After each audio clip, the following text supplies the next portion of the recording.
Hi and welcome to this video, another one in my tips and techniques series. In this video, I'll be showing how to create a vintage look for your photos. I'll be taking this source image and creating this final image that you can see now. I've created this final image using a series of different techniques in both Lightroom and Photoshop, and I explain my reasoning for doing each as we go. The techniques I'll be using are a bit like a pick and mix. That is, you can choose which elements and techniques you want to apply for your required image and the desired result. The first part of this tutorial will be done in Lightroom to create that vintage sepia style of image. This could be done in Photoshop using adjustment layers, but I've chosen to do this in Lightroom to simplify my post-processing. This gave me the capability to create a preset, which I'll be able to get across to you, and details of how to obtain the free preset will be available at the end of this video. The second step will be done in Photoshop to add dust and scratches to create that old image style. As mentioned previously, each step can be completed or skipped to get the look that you desire for your image. If you wanted to create just a vintage look without the dust and scratches, then that's where the preset is perfect. You will be able to quickly create vintage style images just using that preset alone. I've picked this image of Grand Central Station in New York City. This is a perfect setting for street photography and the creation of a vintage style image. The only preparation I've done of this image so far is to crop it into a 4:5 style, and also I just edited out a traffic cone which is not very vintage, so I have cloned that out of the image. But other than that, no editing at all. The first thing I'll do as part of the workflow is to take and create a virtual copy of the image. And there we have. Now we have our virtual copy against which we will be working. Now that we have our virtual copy to work against, let's enter the develop module.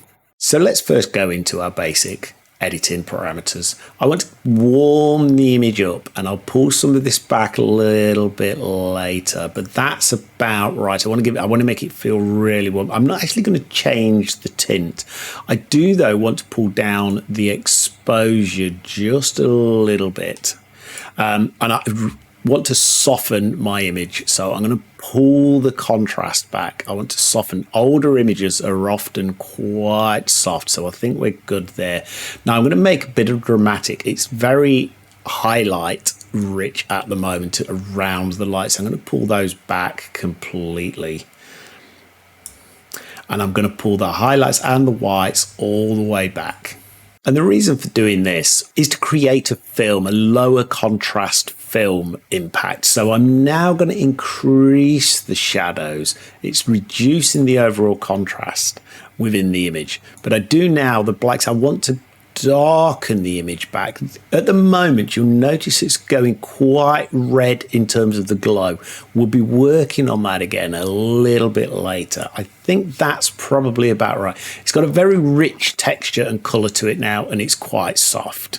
So now we want to look at the presence. I really want to soften this image up. So let's just pull the texture back a little bit on that. I think that's good. And let's really work on that clarity. We can see here that it's starting to soften the image. I hope this is coming through for you guys quite nicely now. So let's just pull that back a little bit. And now you'll notice that we've got a very rich color, but it is softer. So what I really want to do is I want to really pull back the saturation to decolorize this quite extensively. And there, I think that is good.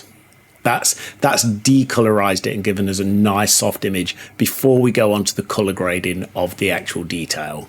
So now I want to look at the color grading. So let's open up our color grading panel.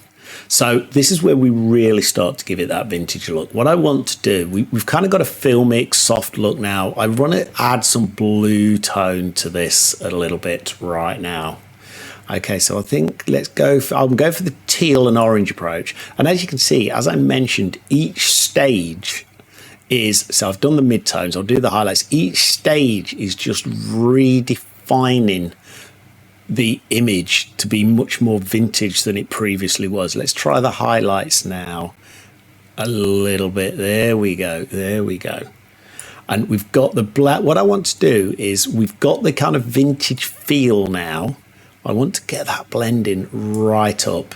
So there we go. I want to put up the blending up to 100%. And now we've got a real vintage style to it. So we've got that real sepia tone that vintage film and photography was all about. Now that we have that sepia feel, what I really want to do is just add the vignette around the edge. So what I actually want to do, we're often very familiar with the darkening vignette, which is a very commonly used technique. But if you look at vintage images, quite often they start to fade from the corners inwards. So what I really want to do here is look at adding this vignette, and I think that's about right. It may be a little bit strong. Let's just pull it back a little bit. We've done a lot of processing on this, so what I want to look at now is the actual noise. So let's just zoom in on an area. We can see that we've created a little bit of noise inside some of those arches. So I'm just going to increase this a little bit just to reduce, to pull that back. And I think that probably is about right. I normally find somewhere in the 60 to 70 is a really good range for noise reduction. So we've now gone a long way to creating a vintage sepia style image from our original photo. And this can be applied to any photograph that you want. What I'll do now is move on to the Photoshop side of things. We'll now launch Photoshop. So we'll do Edit in Adobe Photoshop, and that will now launch. And we now have our image in Photoshop. First thing I want to do to my image is to apply a paper texture. I've got a small library of textures that I use for vintage photographs, and there's a number of these that you can download from the internet and from some of the stock libraries too. So what I'll do is I'll copy the paper onto the image. You can see it's copied that into the foreground. I'll enlarge it so that it matches my image size. What I'll then do is convert this to multiply. What you can see now is it adds a really great texture to the overall image. The paper texture now appears throughout this. And if I switch this off and on, you can really see the effect that that is having to our image immediately. The other thing with vintage images is they often over time collect dust. So what I want to do is add a dust layer onto my image. So I've got a number of different dust images and particles. This one I'm going to go for a pretty minimalist approach. So I'm going to copy that onto my image. You'll see that it has brought that in to the image. I'm going to rotate it 90 degrees. Let's get it to 90 degrees. Perfect. Let's align it with our image now, so that we've got this in position. And then when I hit enter, it will depixelate it and apply the actual dust for us. You'll see that our image here is white speckles, whereas dust actually creates dark patches on an image. So what I will do is, with our dust layer selected, by pressing Ctrl-I, it creates a smart filter and inverts that layer for us. That will be Command-I if you're using a Mac. So what I now want to do is go back to our blend mode and select multiply, and you can see now that we've got the dust speckles on the image. Now I think that they're a little bit strong for me, so what I want to do is I'll bring down the opacity just so that they don't override the image too much. And now you can see we've got some of those speckles. There are ways of doing this using the tone curve, but I actually find the easiest way is simply to use the opacity to really control the depth of the dust that you want on the image. The other element that often distinguishes vintage pictures, whether they be negatives or whether they be slides or prints, is scratches. So this is the scratches that I want to apply. I do have another one, but I think that's too intense for this image. So what I'm going to do is drag this one across to our image again. I'm going to rotate it 90 degrees. I want the scratches to be more of a horizontal sense than anything else. Now, they're also quite intense in the bottom left. I'm just going to go a little bit bigger than our image. And what I want to do is just try and eliminate the worst of those scratches in the bottom left. I just want to keep some in the corner. So now if we position that, we can see that we've got that and in position. And what I'll do this time, I'm going to use the screen option to apply these scratches. Again, what you'll see is that they're particularly intense. So I'm going to use the opacity.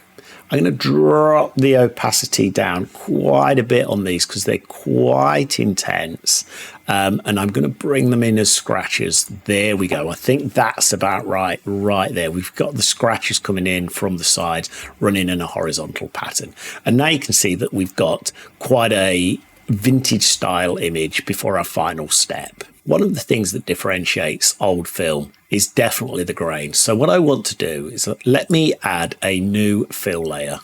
I'll make it a solid color. And what I want to do is kind of just really make it a mid-gray. I think that's as mid as you're going to get. Let's create that mid-gray layer. Now that we've got our gray layer, let's actually add some grain. So let's apply a filter, add noise. And what we'll do, we'll convert it to a smart object so that we can add the noise. It can be pretty much extreme to next to nothing. Now, this is something to play with. I find that somewhere in the mid-20s is normally quite a good location to create that old film negative effect. So let's now apply that. So here, I've zoomed in on a key element of the photograph now. So what we can see here is we can see that the grain has really added that negative style effect, or that slide style effect that vintage film has.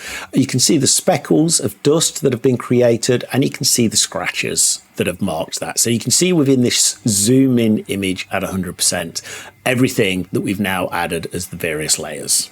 So if I bring this one back and fit the screen, you can now see our vintage image. It has a nice soft texture. It has the grain, it has the scratches, the dust elements. And what we can do from here is tune this dependent upon the final look that you desire.